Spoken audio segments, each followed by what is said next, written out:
I made some friends on the hiking trail. Well, it's a road, honestly. It's not a trail. It's a slanted road, sloped road, goes uphill. It also goes downhill. But you got to go to the top before it becomes a downhill road. And I hadn't been on it in a long time. Last year, I was challenged to give a shit about myself. There's a little more nuance to it than that. But a friend got me, compelled me using persuasion to get me to walk around outside.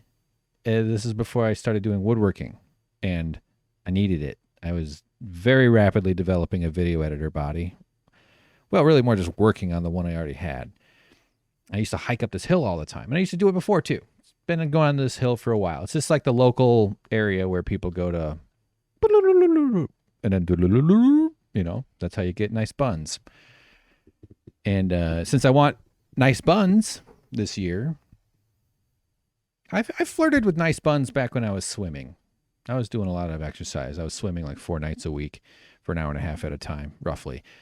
So yeah, I think I probably did have nice buns back then. This year, though, I'm going to start dating again. And of course, I'm motivated now. I'm motivated to do some dating. And it's not just about the buns. It's about the calves, the thighs, the quads, the hammies. My shoulders and arms are very strong because I rub oak professionally at my job. That's pretty much it. No, I do more than that. I also hold very strong machines in very precise positions so that they can rub oak. And at the end of the day, I end up with a nice product and a wage. So I have good fiddler crab arm muscles now, but although honestly I'm not. I should be working out. But I'm trying to care again. I accepted my friend's plying. He plied me to work out and exercise, and I actually gained a lot of cardio. It's amazing what 30 days. I actually ended up doing like 60 days in a row of hiking up this hill and then down, and you see the same faces on this thing. Sometimes you see, actually not really, no, but yeah, you do. This is a terrible show. Welcome to the Winners and Losers show, everybody. This is Hank, back after a long break, determined to keep at it again. You know the old fucking story. Thanks for watching the previous episode about the Young Turks and the union busting and the conspiracy theory that they threw out there. Hasn't blown up. I kind of hoped it would.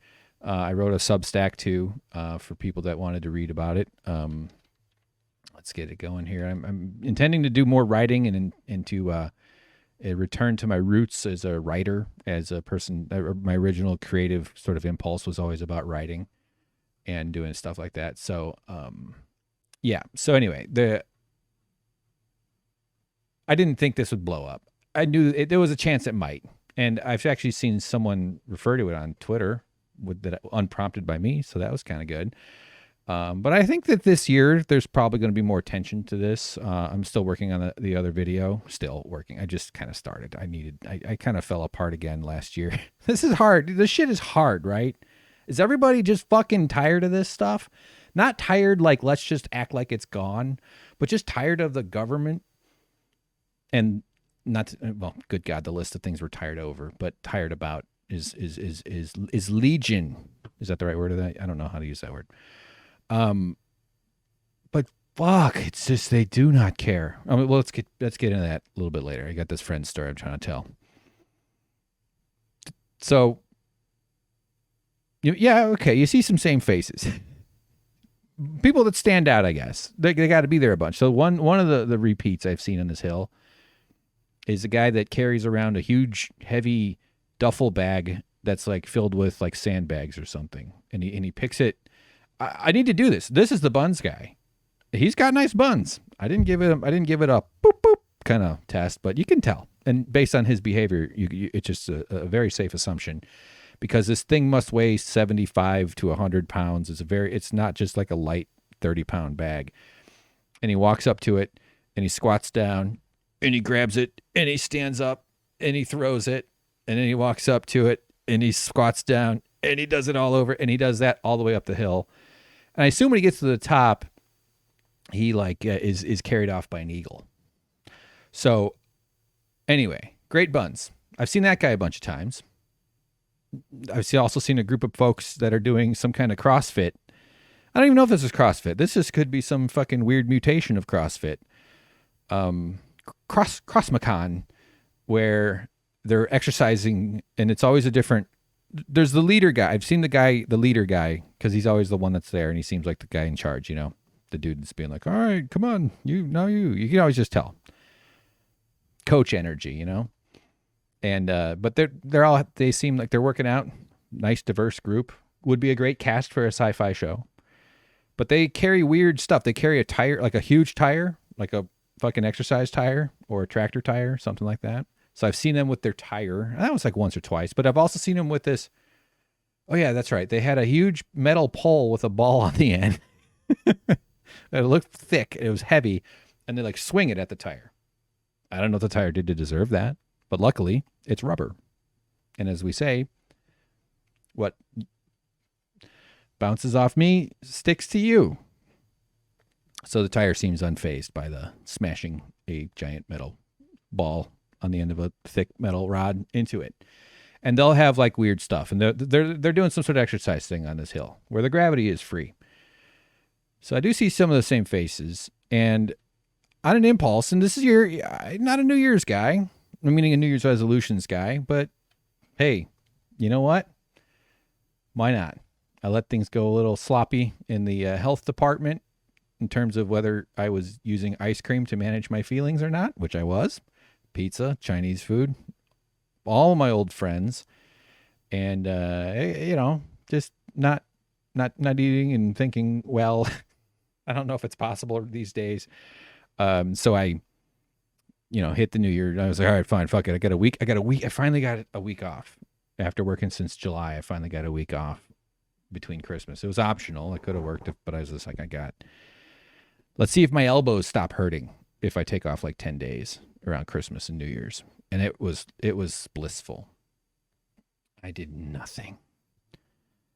I always have stuff I need to work on, but I didn't do any. It was amazing. It was so nice. And because in December I was working 6-day weeks, which 48 hours of work, not counting the commute time. That adds another hour a day, or the getting ready or lunch hour. So the long days, man. And doing 6 days of woodworking is pretty fucking rough. And I did it for like 3 weeks in a row. And I was like, I can't do this. That's why, like, I've had other jobs where I've had to work a shit ton and not get paid. This is not a get paid job, by the way. I need my bills. My bills are more. My bills are this, and my job pays this. So it's better than that, I guess. It's better than zero. But anyway.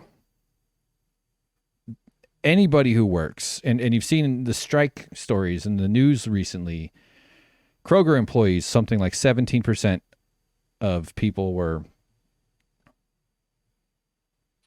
Kroger workers are homeless. I don't have anything prepped today to talk about it. I could easily get down that rabbit hole. That just takes up more time. It took me forever to set everything up to do this anyway.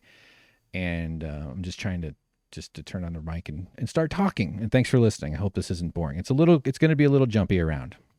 Hang with me. If you feel like you're slipping out of reality, just pretend you're one of my beard hairs and fall into my face mask and then end up in my mouth. And then I have to ceremoniously, how's that? Anyway, I got to spit out my fucking beard hairs a couple times a week. Yeah, they don't all end up in my mouth. I like to think while I'm sleeping, I blow one up into the air and it comes back down, and I blow it and it comes back down, and I go.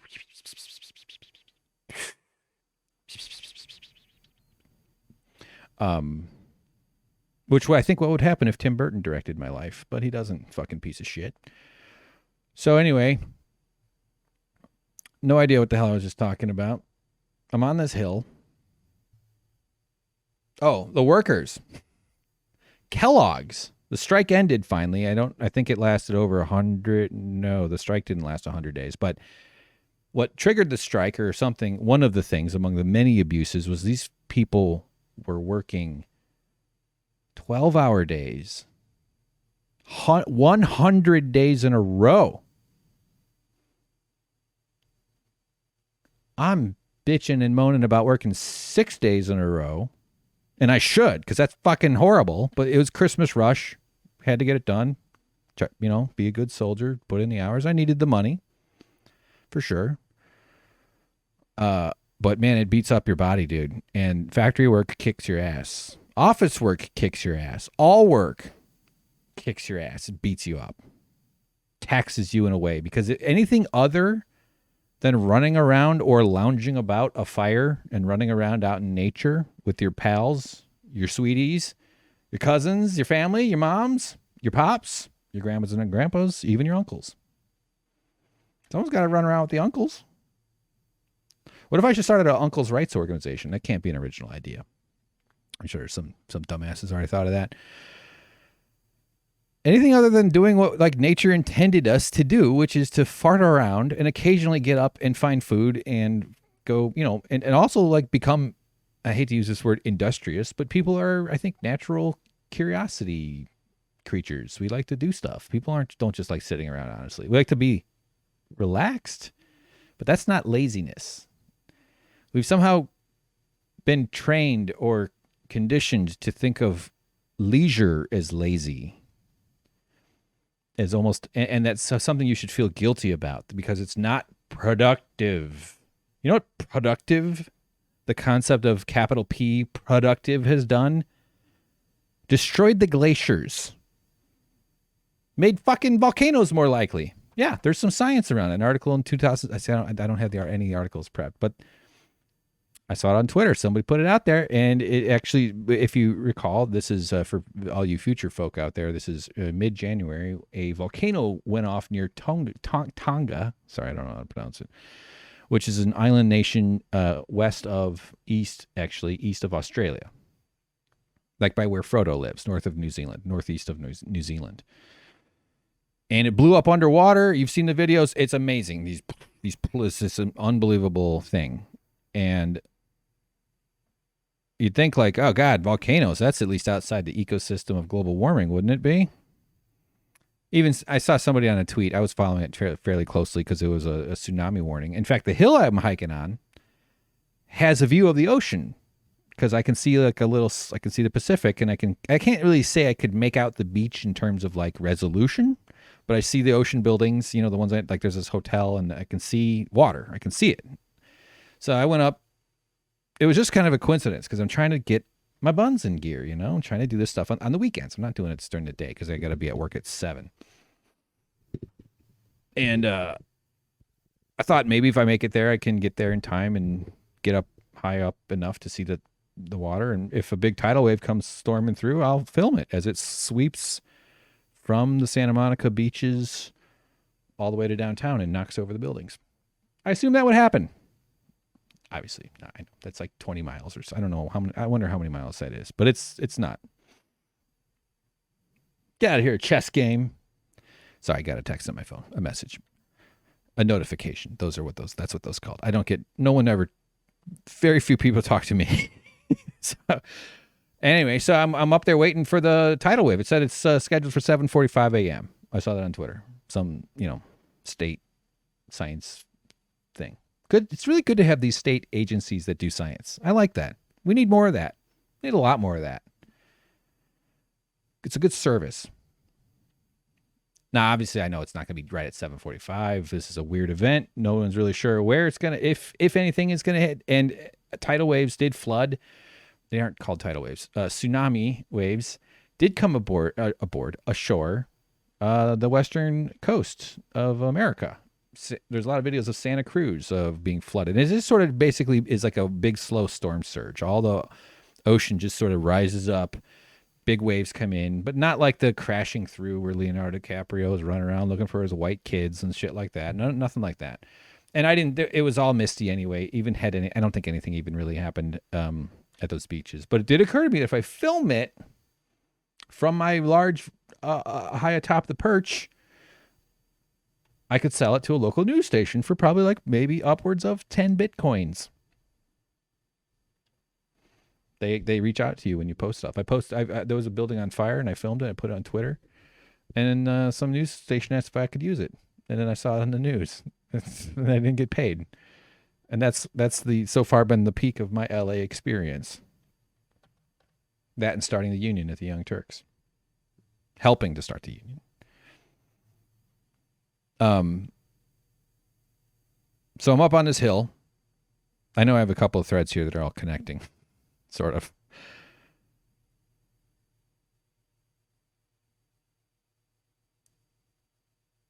The volcano. Someone under a tweet said, well, of course, the liberals are going to blame this on global warming. And my initial response was like, not that I had a response. I don't, but the subtweeting, and I've become kind of a subtweeter or reply guy or whatever the fuck. I've been tweeting to people who I like on the internet, some people, and it's like, what am I doing? What am I doing? I've been tweeting more lately, and I spent most of last year off of it. It's just not good. It's just it does feel nice. I mean, you find some interesting links, some interesting videos, some people whose opinions and thoughts I respect. So it's good to keep up. It's where news kind of hits Twitter before anything else, it seems like, at least according to social media I pay attention to. It's not completely without use, but it also just kind of drains you and wears out your dopamine system. And you get caught up in doom scrolling, and you get caught up in the anger stuff. And I don't, I try not to, I do occasionally, like with powerful like politicians, like, Mr. President, do your job. Like I want to like tweet at Joe Biden, like, fuck you, Joe Biden, you suck, like stuff like that. Because he sucks. He does. And if I don't tell him, who will? But everybody on Twitter, not everybody, but the common practice, maybe it's not even that common. It's probably not. In fact, I'm pretty sure it's not, because the views are much higher than the people that write. But just the opinion slinging, which is what I'm trying to do professionally, what I'd like to do professionally, making videos and podcasts and stuff. And TikTok, by the way, get on the TikTok, guys. I'm actually starting to lean into it a little bit. Look at this. You see it on my screen here. I've been making little TikToks. I rambled about dating. I'm getting, you guys have already heard a little bit of that, but maybe there's some new stuff. I did a Photoshop tutorial. This one's kind of fun. I take a big old stinky dump on Steve Jobs in the middle of that one. What does Steve Jobs have to do with Photoshop tutorial? Wicklock on TikTok, okay? Spelled the same. Wiklok on TikTok. That's me. But I'm doing these sort of like ranty things in the car. So not only have I started fucking answering people on Twitter. Why am I holding my... Not only answering people on Twitter, but I'm also now a car ranter, a guy who sits in his car and yells about shit. See that? Yeah. I've become everything I hate.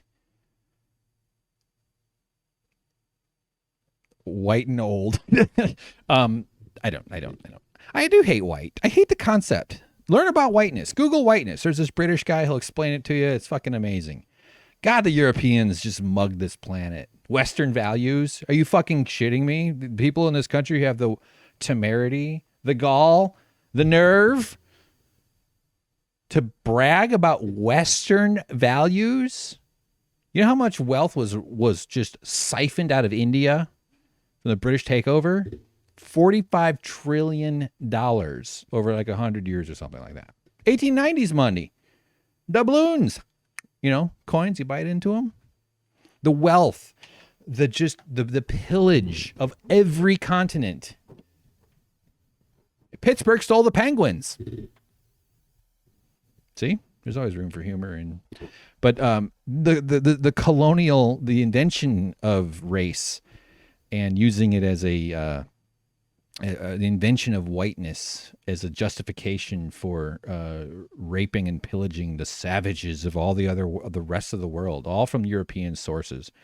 And they're although the word probably doesn't apply back then, but it does. It does. They're oligarchical partners. There's always rich fucks in every country that are willing to make a buck off oppressing and, screwing up the land, pretty much. But the cultural devastation, the cultural appropriation. Okay.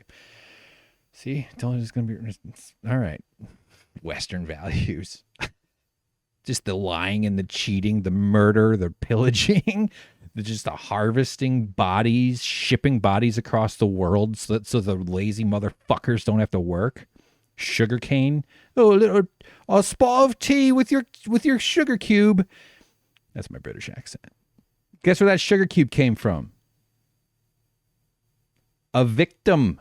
Somebody had to be tortured into getting that shit. I'm starting to learn more about the Caribbean history in the early days of colonialism. And, man, it is just no wonder they don't teach it in school. And no wonder the right wing is panicked that they're going to teach the notion that black people had it harder than white people in this country. It's hard for white people too. That's the thing about this white supremacy bullshit, is that it fucks up white people every bit as much as everybody else.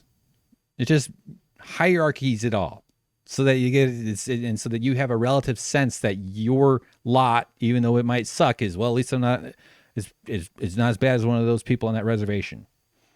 We kicked them out and we killed most of their people and we sent them off to some terrible land. At least I'm not as bad as that black guy. At least I'm not as bad as a Mexican. Like that whole thing. The ranking of it is just that's European Western values, hierarchy, exploitation, land theft. See? So the volcano, the third person on this reply here says, yeah, the liberals are going to blame it on that. Like, yeah, all right. That's just basically, announcing, I'm a dumbass. I don't, I'm a conservative. But it also sort of seemed like, no, that's not, people aren't rushing to put the volcano onto global warming. That's not a thing. Not that I was like, I got to agree with this guy. And I've also picking out these little one person tweeting. I'm not suggesting that that's an entire movement or, that's an N = 1 group. Because it's kind of annoying when people just narrative mine the Twitter interactions for whatever bias they're trying to show. That's very common though, that kind of dumbass response. And but I agreed. I was like, yeah, that's not a global warming thing because it's a volcano. It's down there in the pressure zones of the magma chambers that are below the surface, below the cold crust that we all live on. We think the ocean is so big. We think the ocean is like this monstrous thing. It is the biggest thing we can kind of document on Earth. There's nothing bigger than the Pacific Ocean. Maybe the atmosphere. I don't know. Total mass. Curious. Wonder. Probably water. Water's a lot heavier, but there's a lot of... I don't know. Okay. The ocean's huge, but on the astronomical scale, in an astronomical sense, it's like the skin of an apple. It's like puddles in little divots along that skin. There's more water, they believe, in Europa than on the Earth. You can find cool little like graphical representations of the ball, like the size of the planet, and then like a little ball of water. Nevertheless, wear your floaties, okay? I'm not saying we don't treat the ocean with the respect it demands. But the volcano systems are way bigger, man. The tectonic powers that are pushing the gigantic plates around, they found a new continent even. It's like submerged. It's connected to the New Zealand shelf or something along where this volcano actually erupted. I'm not sure if it's officially been anointed amongst the hallowed 7 of continents, but it's like apparently it fits geotectonic classification parameters. I'm not sure. I'm sure you can't just decide it's a new continent. It's underwater too, so maybe it just pokes up a little bits. But so of course, and then below the magma is melted metal, and below that is solid metal. The core of the planet is solid iron. It's really warm too, and it squeezes everything out into its even thicker shell of melted iron and a bunch of other stuff. I watched a video about how Earth's magnetic field is generated, and because the Earth is spinning, it causes waves, not waves, but it causes disturbances within this. Wow, there's a term, propagate, waves that propagate throughout this material that surrounds the core. And the core is actually slowly cooling because heat escapes through volcanoes. And I think just through kind of ambient through the earth, but it's a very, very slow process. Volcanoes are like a pimple erupting. You know, a little, gross. Not sure what it is with those videos. The pimple popper videos, not my thing. I mean, I get the feeling. I've popped a few of them in my life. We all have had to, give the face a squeeze, especially if it's like right before a date and you got like some gross ass thing just ready to burst. There is a little certain kind of satisfaction, but seeking that out on purpose is a kind of mendaciousness I do not understand, and I don't think that's the right word. People be crazy. So all this heat, as it's being released from the core and the melted, there's radioactive material down there producing a lot of the heat and lots of friction and pressure. It's just a big ass planet. Earth is a big one. We're the biggest of the 4 rocky bodies. I like my rocky buns. Watch this. I can flex them. What the fuck? And sorry, that's not good for audio. That's for the YouTube viewers. As the heat cools, this is a pretty cool, interesting thing. So as the heat cools, as it slowly goes out, the core becomes solid, and the core actually grows slowly. It's like a reverse melting almost. Like it's becoming solid because it's losing heat at a very slow rate. I think the Earth is going to stay warm, though. We're not going to get cold like Mars. Mars is cold on the inside. You go to the middle of Mars, you'll be like, ooh, fucking cold in this up in this bitch here in this Mars. So that's why it's a dead fucking planet. Doesn't have any geological activity anymore because it's small. We're big enough though to last long enough for the sun to consume us whole in about 4 billion years. The brightness of the sun will bake the Earth, all life off the Earth by like 1 billion years. So that's the timer. Humans won't be around. We could probably, if we really gave a shit, but there's no future to capitalism. There's only death. It's founded on death. It's founded on pain. It's founded on misery. And when you reach the entropic capacity via globalizing the entire system in a using technology to to arrest the rate of degradation, you can prolong it for a while, but we've reached our capacity for pollution, and the planet is responding in a way. The feedback system is no longer. There's no more externality. The era of externalities is over. Although capitalism is going to, in its infinite mendaciousness and evil, it's going to adapt to it, and it's going to make it so that it's just going to, because it makes money off pain. Because when people are in pain, when they're stressed, they make worse decisions. It's hard to make good decisions when you're freaked out and scared and worried, especially with our little pigeon brains that we've all got from our phones and from social media manipulations and every other way that we're just kind of mentally caged, and the emotional pollution that is just all over, that covers our souls and our psyches, loneliness and isolation, atomization, and these are all great for capitalism. Stock price will go up, your life will get worse. The more worse it gets, more stock price goes up.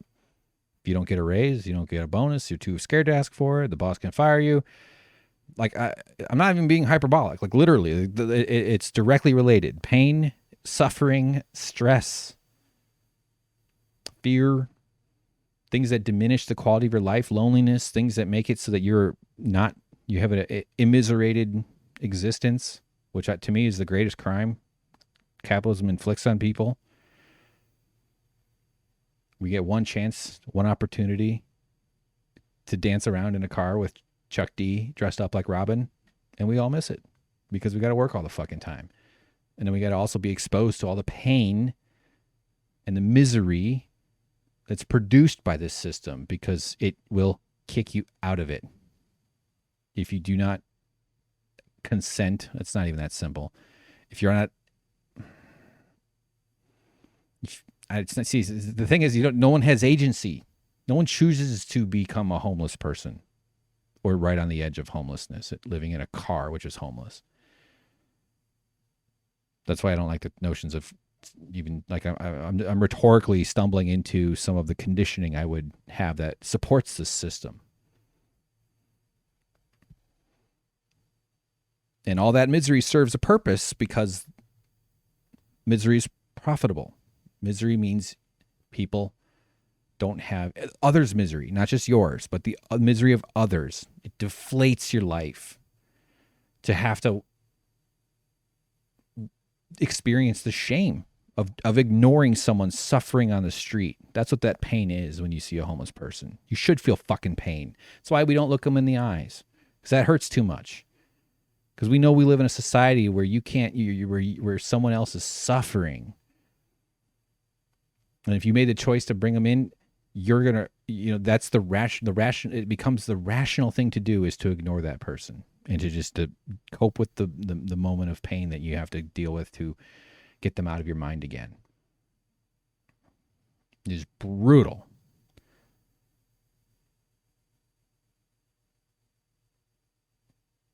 And all the pollution and all the buildup, and there's before the system became globalized, you had outlets. We could vent it off to the third world, to the global south, to the brown people that we don't give a shit about in other countries. Why do I care that somebody scrounges through, horrible conditions and lives in terrible conditions to build me my iPhone? By the way, I got the new fucking iPhone. It's amazing. It's really not a good, terrible thing to do to get like the latest iPhone if you're trying to get less phone usage. Although, but it is helping me make those TikToks. Because I'm, it's just so, it's being alive these days. And I haven't even gotten to talking about the fucking pandemic and the Democrats. I hope liberals are finally starting to fucking figure it out. Don't quit swearing so much there, buddy. I hope liberals are starting to figure out just how committed to an economic system based on misery that the Republicans are. The Democrats are aesthetically much better than the Republicans. Socially, social programs, much better. Some of those first Build Back Better bills, if they'd passed, would have made a big difference in a lot of people's lives. But the reason they'll never, ever address global warming properly is because even doing that would invite criticism of this economic system that's made them all so wealthy. Nancy Pelosi, you think she's going to let that bill, John Ossoff, senator from Georgia and former Mad Magazine tryout? He's not quirky enough, but he looks like he could fit there. Proposed banning members of Congress from trading stocks, and they all do. There's trackers. You can see how Nancy Pelosi does on the market, as well as all of the other ones. And they do great. They're already rich. She's worth like $100 million. Of course, she was asked about it. She defended it. Oh, no, it's a free market. Members here should be able to participate in the free market. Fuck off.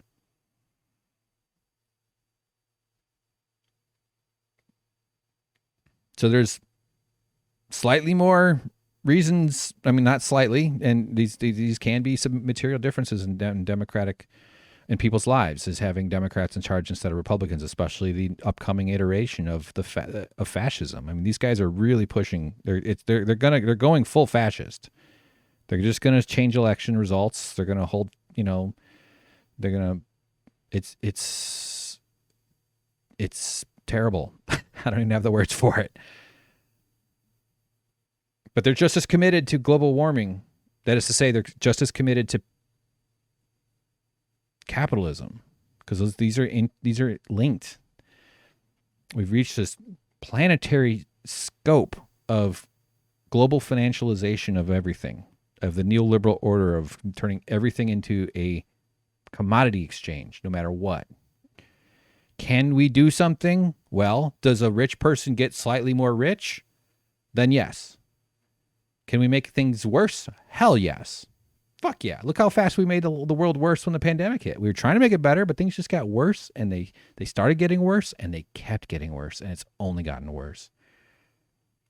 Even with all this experience. And in different phases, in different ways, like the misinformation kicks in. I'm trying to make this short. How long am I?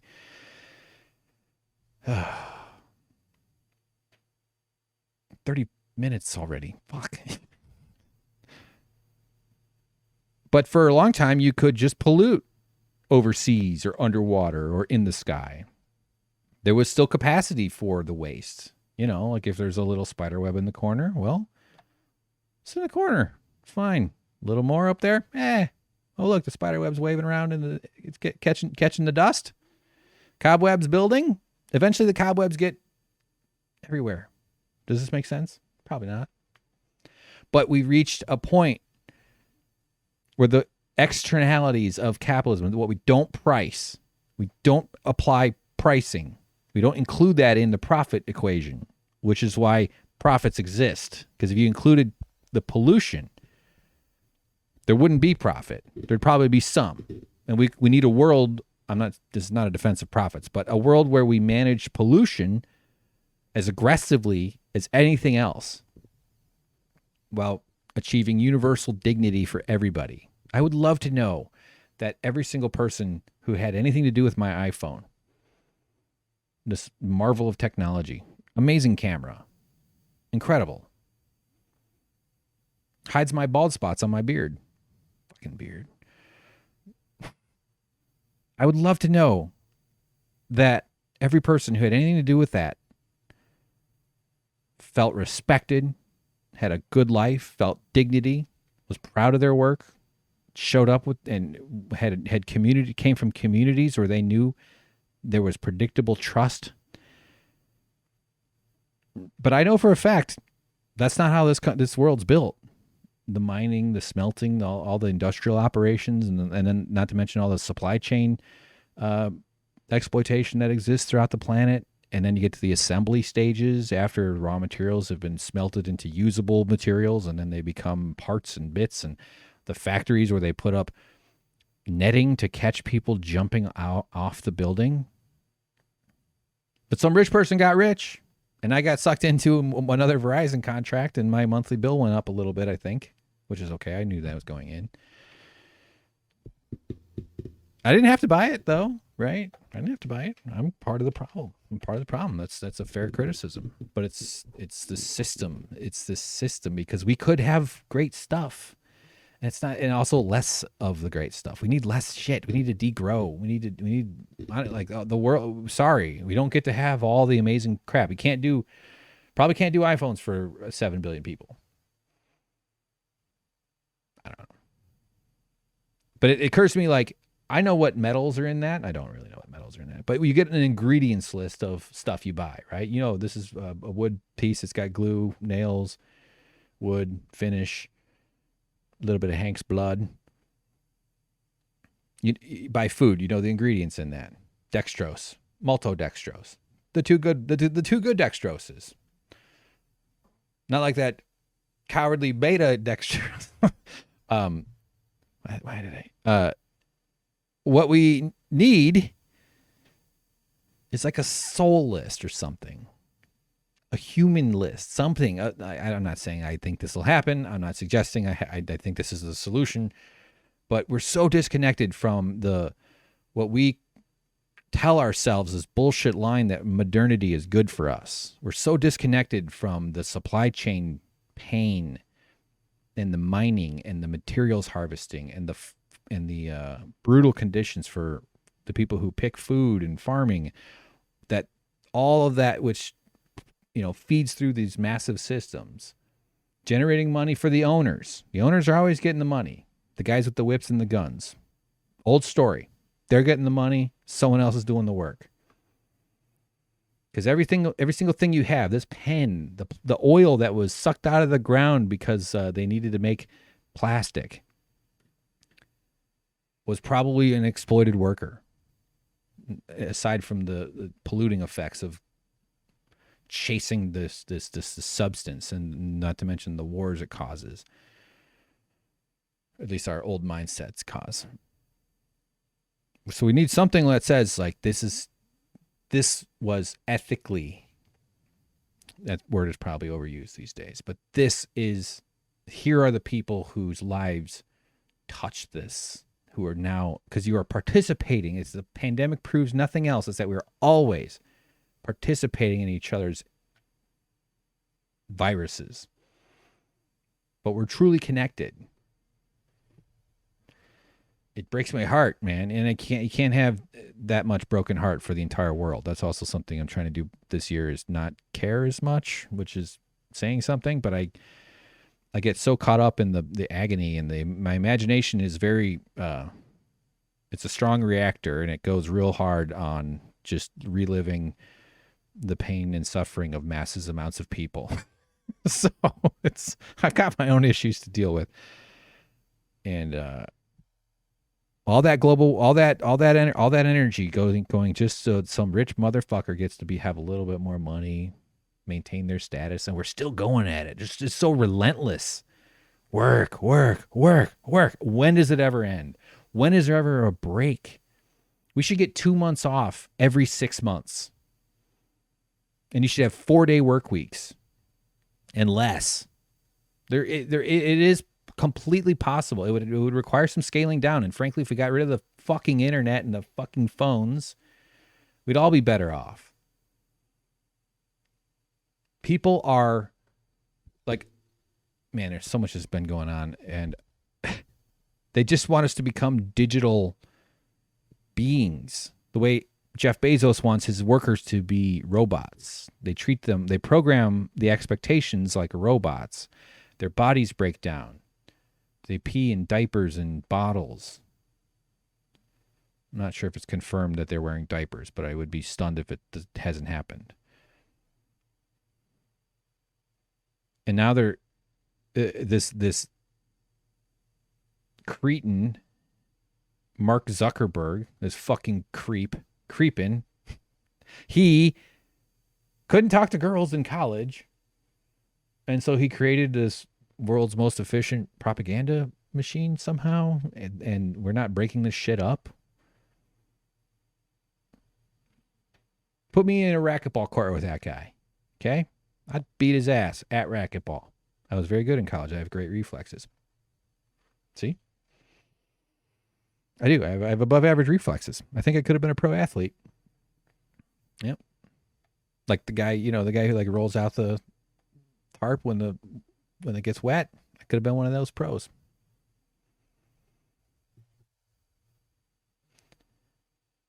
And so they're going to push us into digital worlds. We're just going to destroy this planet and crank up the electricity, crank up the heat, crank up everything that we need so that we can run the metaverse.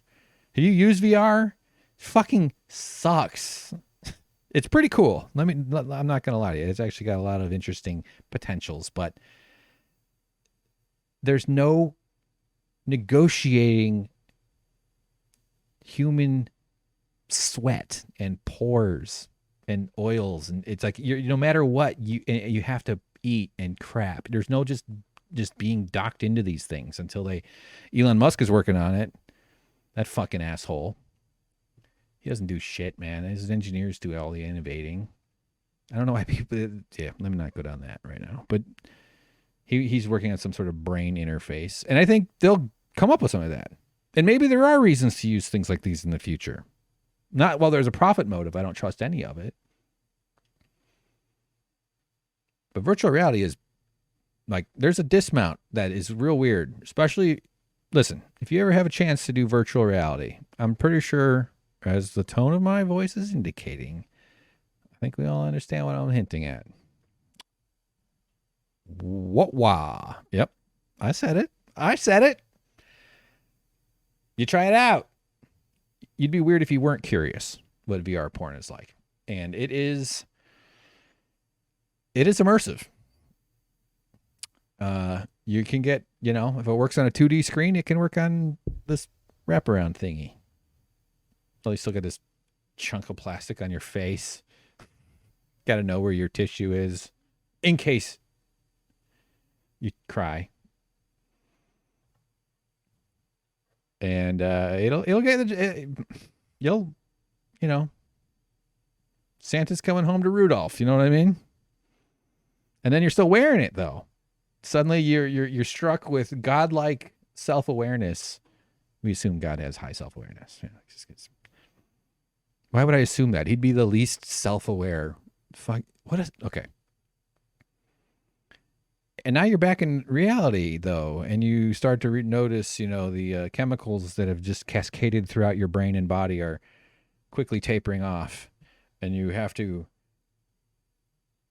kind of look around yourself with the mask on, and you're just like, it's time to take the mask off.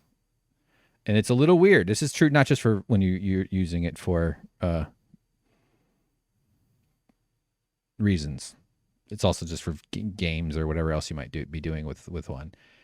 And it's a strange thing to take off the mask, but that is a real sad dismount after hogging one off and then having to take off the mask and look around the nightmare. That's the quiet, cold, lonely. Although maybe you involve it with somebody else. Okay, fine. There you go. Anything that's done with someone else is usually better. That's why bank robbers always have such close relationships. But we're just going to work. We're going to keep working while we destroy the planet. Biden is selling more and more oil rights, permits, drilling in oil, more than Trump. And people in America, especially where we don't have paid time off and we don't have paid leave, which is kind of the same thing. And we don't have a culture of taking time to relax. You're lucky if you get 2 weeks break. I was sick with my booster last week. And I don't get PTO. That's my food money for the month, basically. I have a small little ball of nest egg money. Nest egg, I just have enough that I can hold this going for a little while.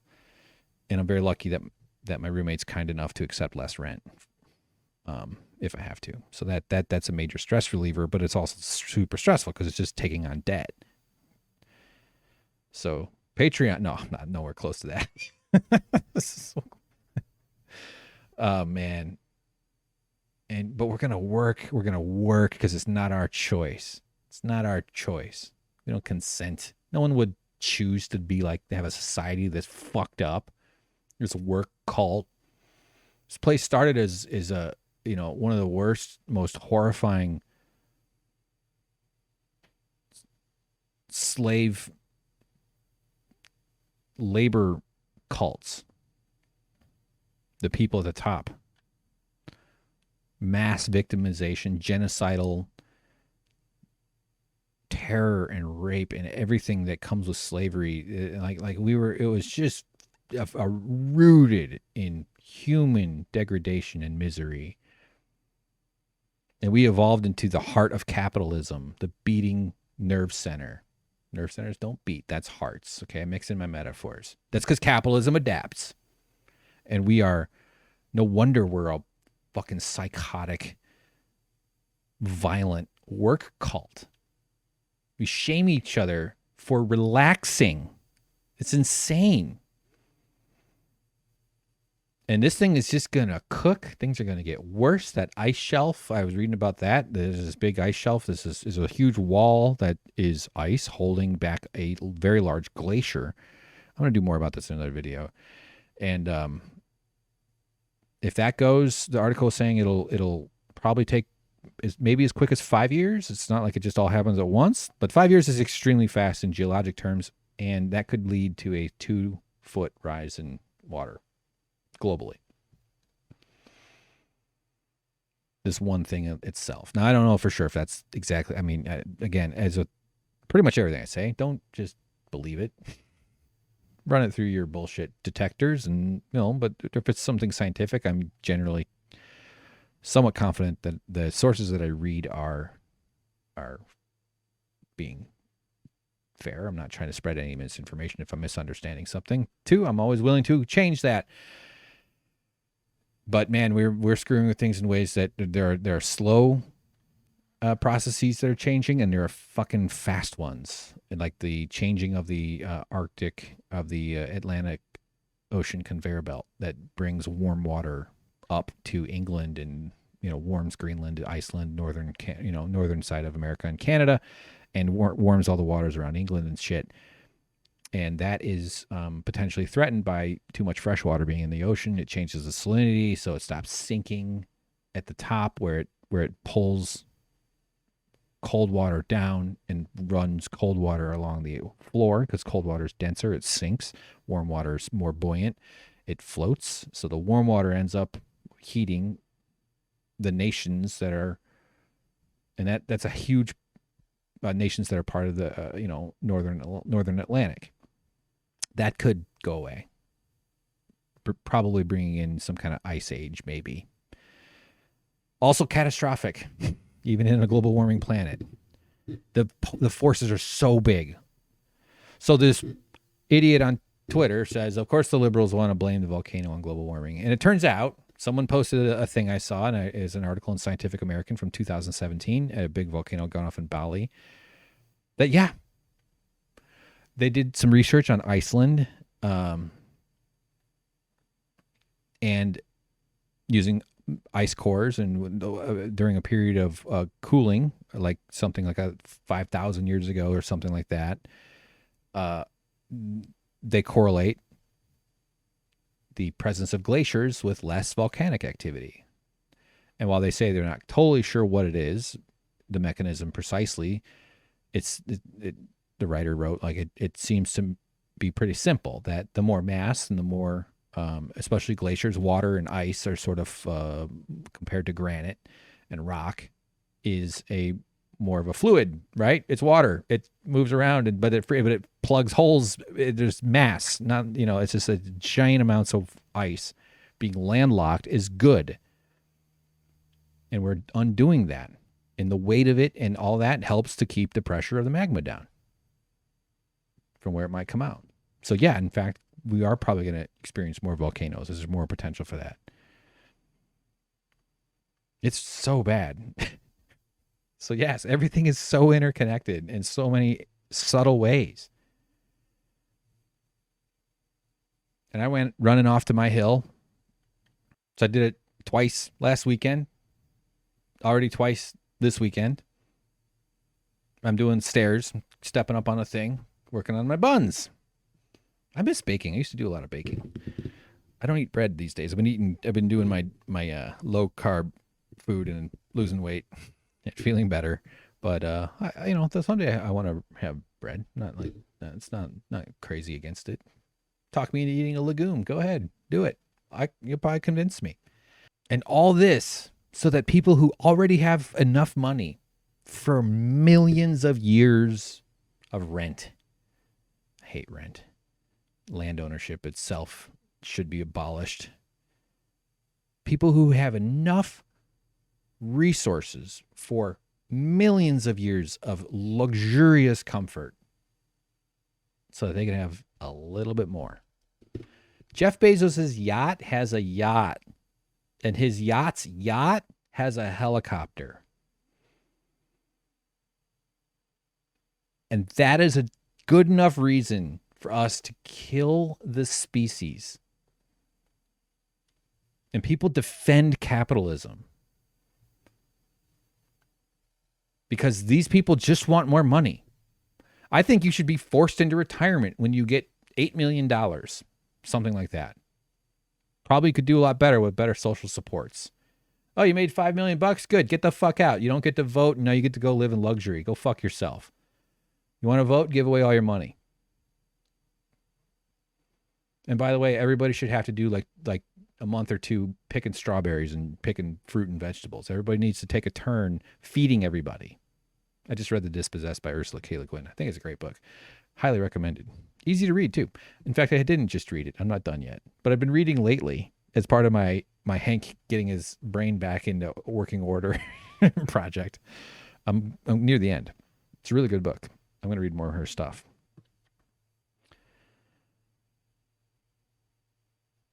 We're going to keep working. We're going to keep just working. So the rich motherfuckers can just have a little bit more. We're not working to take care of ourselves. Nominally, maybe. But everybody's stressed. Everybody's scared. Our governments are incapable of handling a pandemic because the solutions to the pandemic would undermine the justification for capitalism.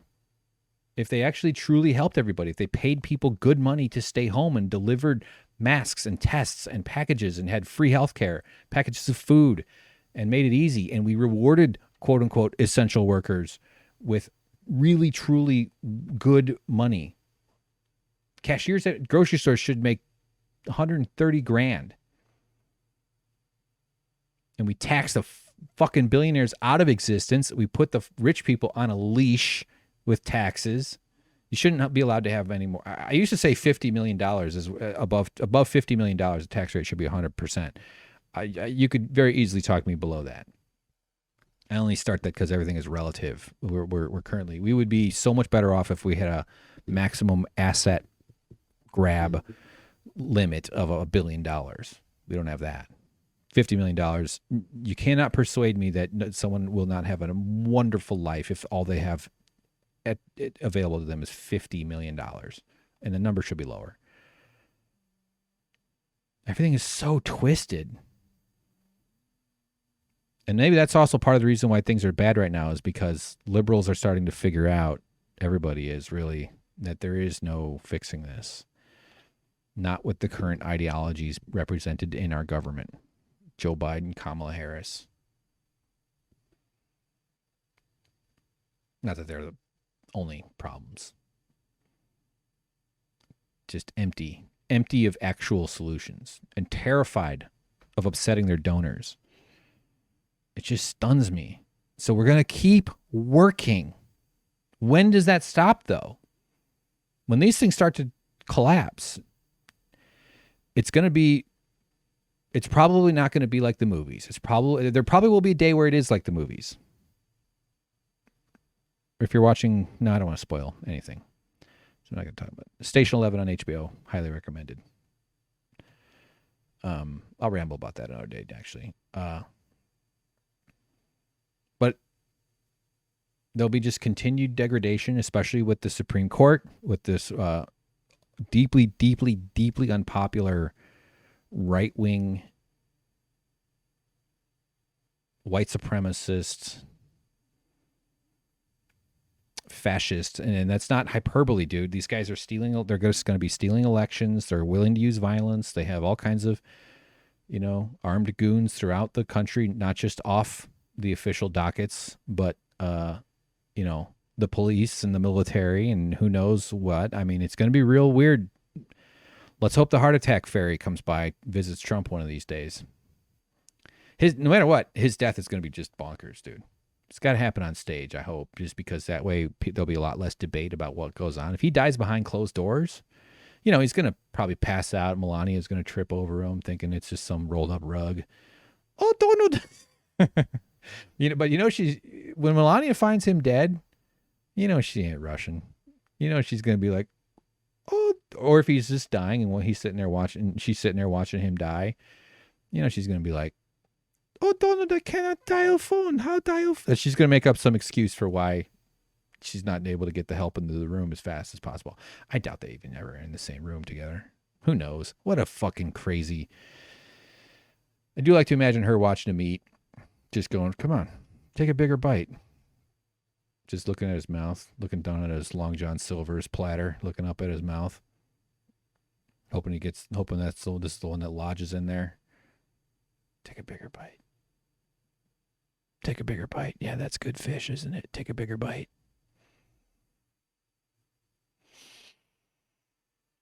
She's a rotten evil person. She's selling like NFTs and stuff, or she's selling hats she wore when she met famous people.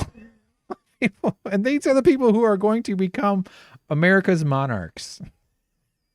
This is these like that's also what's so humiliating about America is we're getting the fascists that are going to take over are just these evil, violent Mike Pences of the world, these fucking loser Ted Cruzes and Matt Gateses and the world's worst humorless people, and they're so unpopular. Americans are by and large lefties. They've been conditioned to not be for lefty policies, but Americans always, and by the way, the liberal, very progressive is probably the way where Americans end up, more than lefty. And I think you could persuade people into lefty thinking. I don't think it's actually that hard to suggest to somebody that their self-worth is worthy of respect and that we could apply that to everybody and build a world around that. It's not that complicated. But god damn, it is so scary. And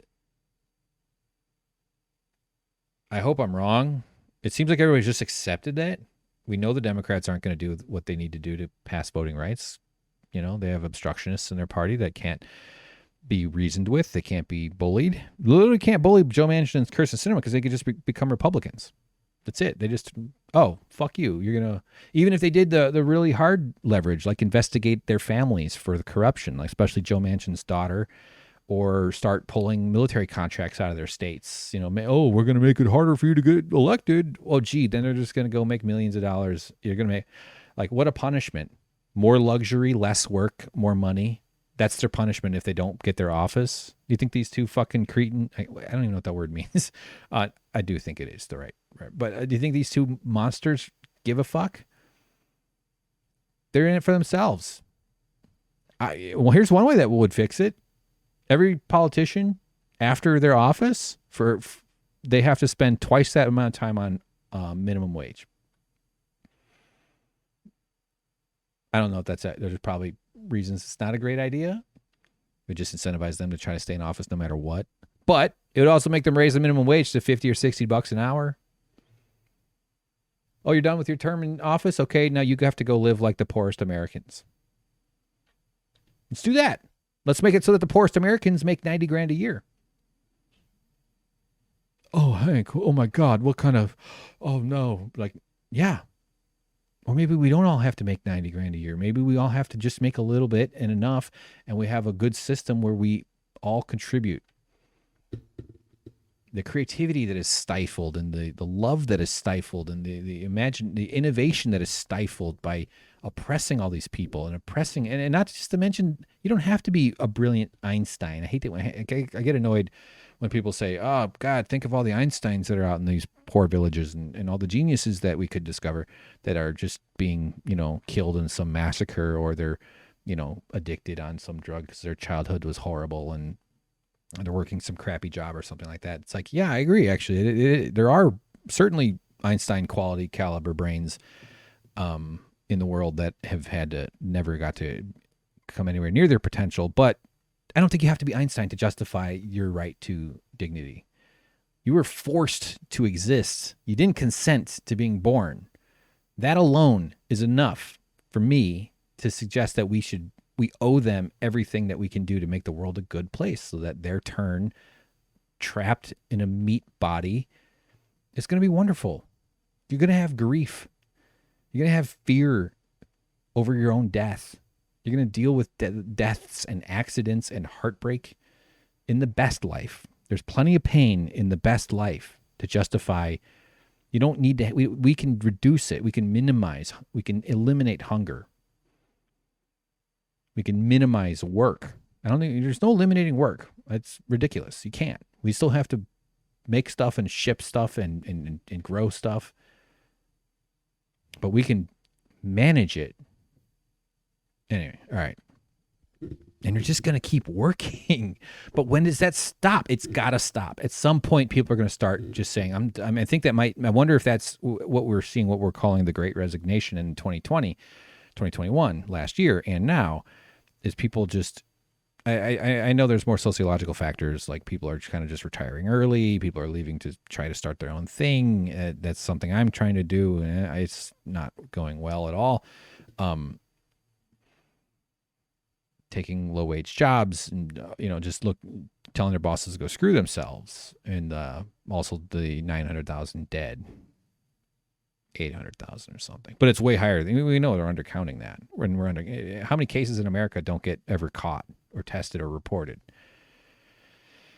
But it's got there's got to be a point where people just go, this is just ridiculous. All these stupid widget factories and companies and employ people to do bullshit work, bullshit jobs. I posted a Twitter from Ursula K. Le Guin's book, The Dispossessed. Not a Twitter, an Instagram. I highlighted it, made the text real big, and it goes, "It is useless work that darkens the heart."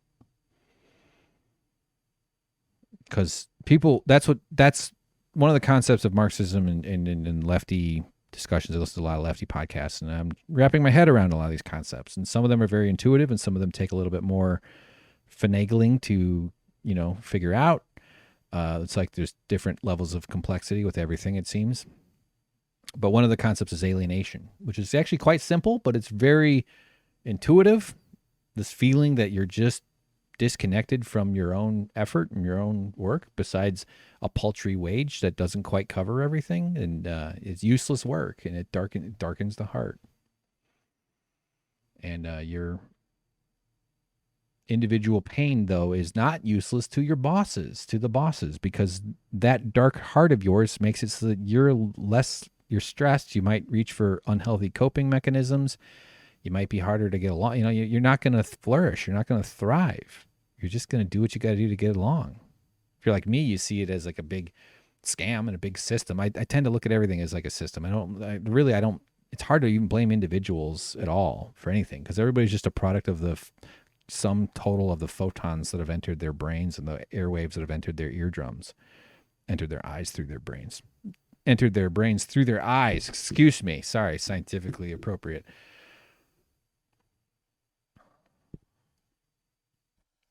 When does the work stop, though? When do people say, you know what, fuck you, I'm not doing it? I think stuff like that is just going to start happening more and more, especially if the fascism threat takes hold. People are getting squirrely, dude. This is bad. The stress parents are under, the stress children are under, the traumas that are being forced on the kids from all of it, from being isolated, losing out on education that they might get in our terrible schools, our terrible public schools, our terrible private schools. It's like we're just also that people like Jeff Bezos can have helicopters for their yacht. Millions and millions of years of luxurious living.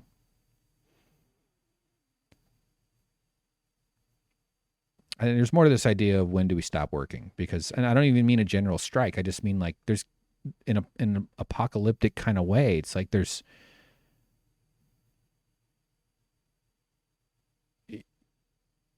but if you don't work, you can't afford food.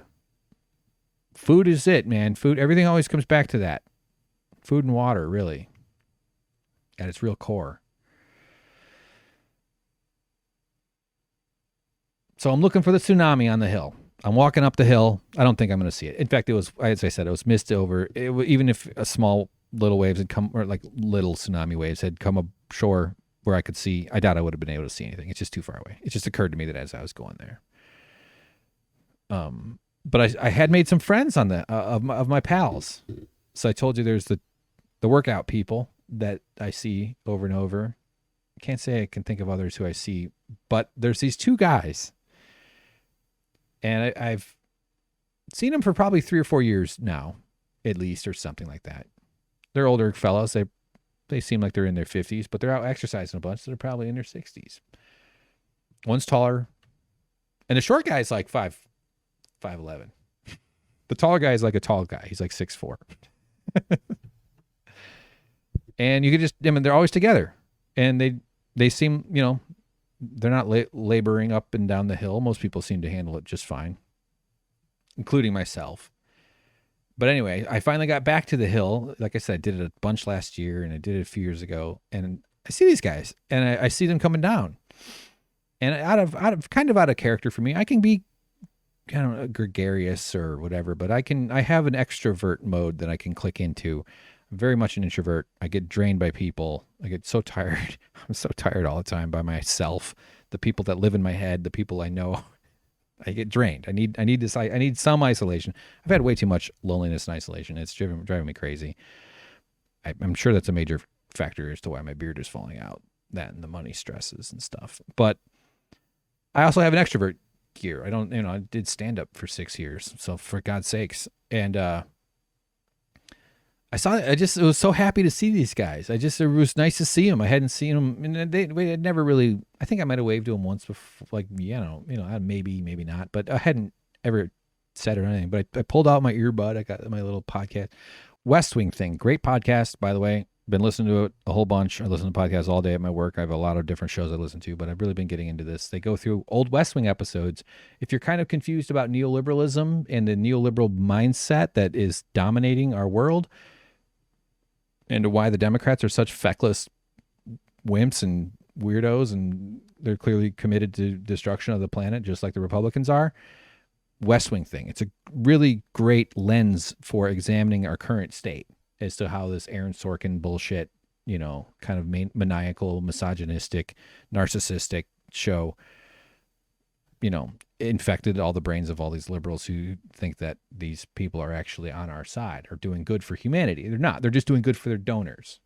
They're more palatable than Republicans, and their social policies are absolutely better.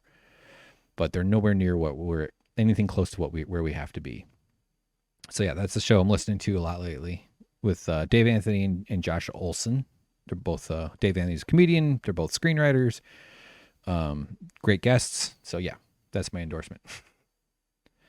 And I'm walking and I see the guys and I pull out my earbud and I don't know if I'm going to do it. And I kind of just want to say something, you have that impulse to like annoy some strangers. And these guys have good vibes. They put out nice vibes. It doesn't feel like it would be weird but I get there, when someone dials in on you, it's like you can just tell their focus. Like there's oh crap, someone's sort of like their shoulders and their focus shifts and like, oh, okay, this is they're approaching me.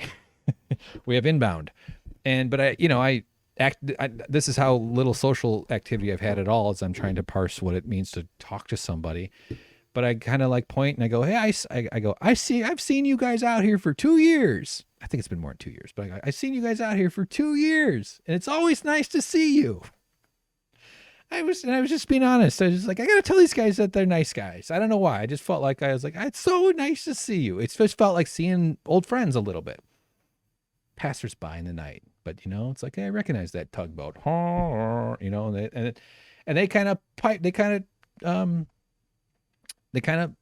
they loved it. They like smiled. They're like, hey, like it was so sweet, and they're like, oh yeah, good to see you or something. And I was like, yeah, good morning. I doffed. I doffed. I didn't doff. I mentally doffed. I did doff. We did a doff. Just not a physical doff. It was an emotional exchange. It was really, and I took a chance trying to get out of my comfort zones and trying to not trust my first instincts these days. Cause one of the things that they're trying to get us to do is to pull inside ourselves and to not do that. Not that that's like any great act of rebellion. Believe me, I'm not suggesting it is. And they were going down and I was going up. And there was a chance I was going to see him again because these are pros, dude. These guys, they're not, not like me. And so I go up, I do my thing, blah, blah, I did a thing. Step up the thing, working on my buns. And I'm coming back down, I see him heading up. And I start doing cartwheels all the way down. Singing. No. But as we get close, the tall one, he seems to be the leader because he talked. Although maybe the other one's the silent leader. Maybe it's like a parliamentary system where one guy is the spiritual leader, the symbolic head of state, and the other one is the head of government. And he says, I go, how many do you do? How many rounds? How many, up and downs the hill? They didn't say it like that. And I go, just one, but I'm getting back to it. And he's like, all right. And by that time they'd moved past, and so I made some pals. That was nice. And then the next day, there they are. I went back around the same time. It was like Sunday now. The first one was on Saturday. And I was curious how many they do. Are we going to start having convo? Have we joined? Have we joined the convo together? as we pass. Kind of hoping not to, honestly. I don't want to make it too much of a thing. Like, all right, let's be friends, but let's not overdo it. Let's be the kind of friends that cancel plans. That's the best kind of friends. So anyway, I see them coming, and we're picking up where we left off, and I go, how many do you do? I go, how many do you, I don't know what I said, but that's what I asked. And he goes, 4. We do 4. And I wanted them to feel proud of that, because I like to support my friends. And I go, wow, 4. And, remember, we're starting to move past each other now. I go, wow, 4. Inspiring. Who says that? They kind of, they moved on. I didn't see him again. Inspiring. I felt inspired, but because I'm looking for inspiration. I need inspiration. We all need some inspiration, as bullshit as inspiration really is. Because what we really need is each other. Because we're headed for some dark, dark times. I want out of LA. I'm not excited about living anywhere in America, to be honest, with the social murder that's acceptable here. That we allow Americans to die from policy violence all the time.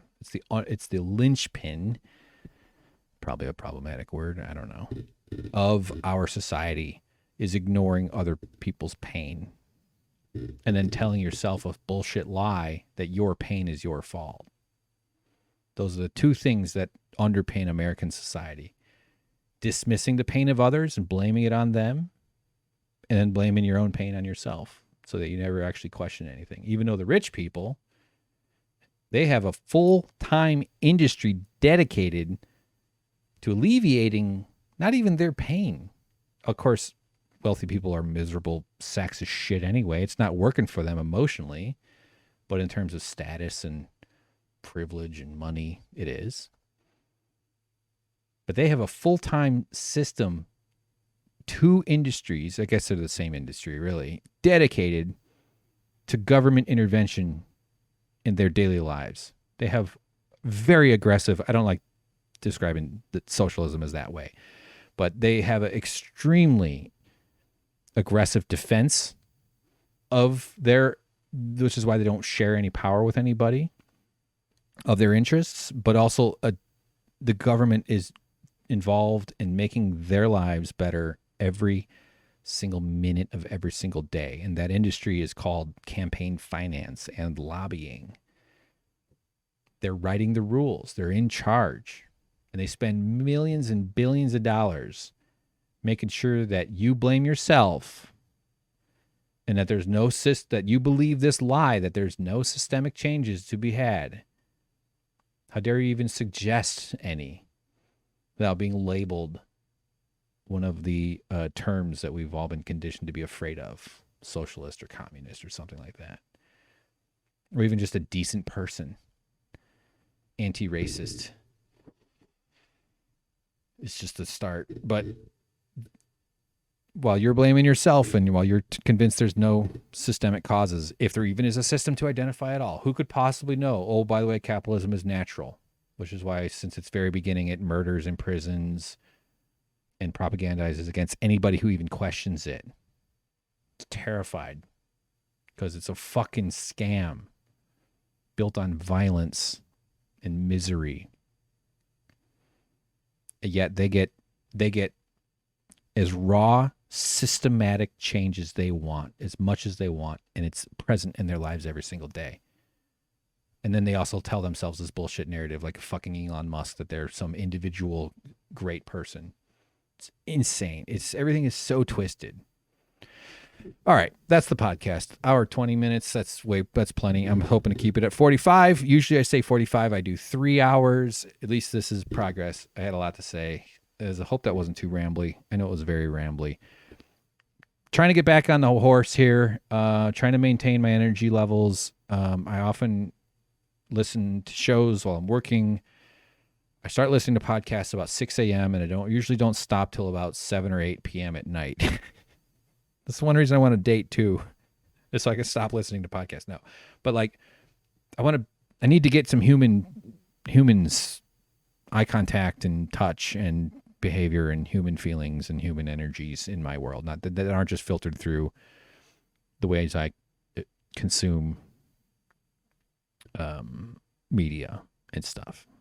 And some YouTube shows, and I pay attention to the bullshit online, and I like looking for people on Twitter talking about TYT Union for some reason.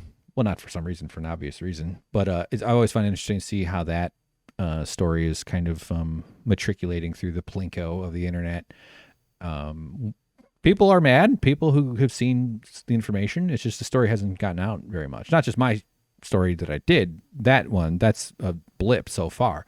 But like, there was enough coverage and enough signal boosting of it that a lot of people got, saw the union busting for what it was, which was union busting and vicious, brutal attacks on their own workers. Yeah, so I'm not sure why I mentioned that, but it's something I pay attention to out of curiosity for various reasons. And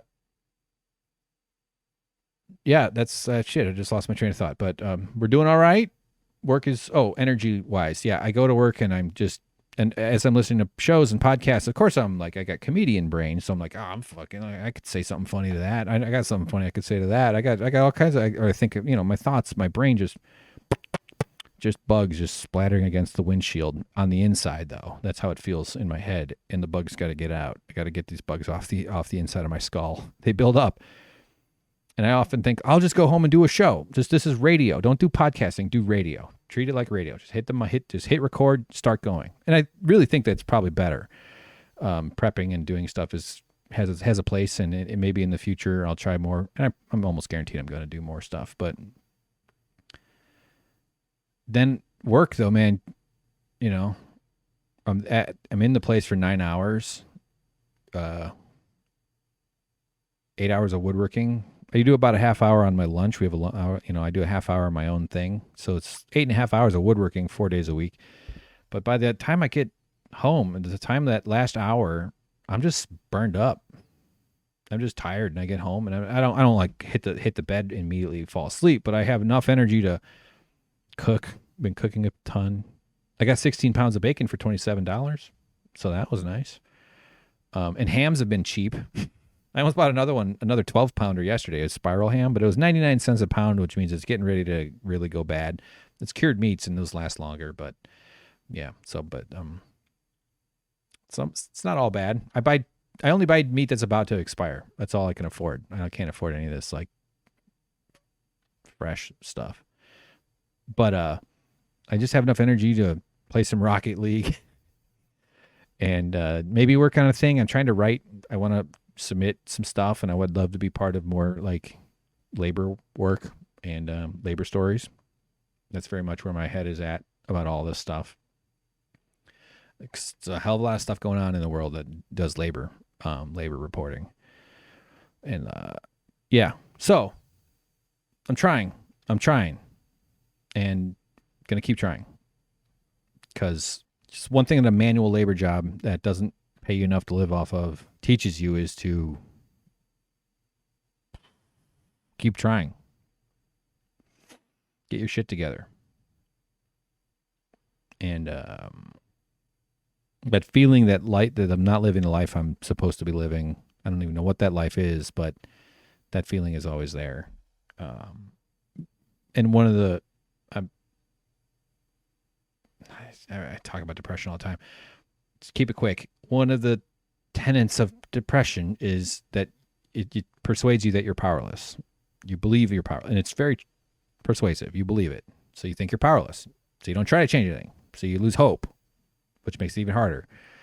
And I know I'm not. And I know that there's things I can do to maintain, to do better, like sleeping, healthier habits. And I'm far from perfect in any of this stuff. And like, I hope I can be good enough and healthy enough. And I finally feel like I'm getting close to involve someone else and have and date, maybe more than one person. I'm not saying like throuple or something like that. I just mean like, it'd be fun to have some sex for a fucking change. Thanks for watching.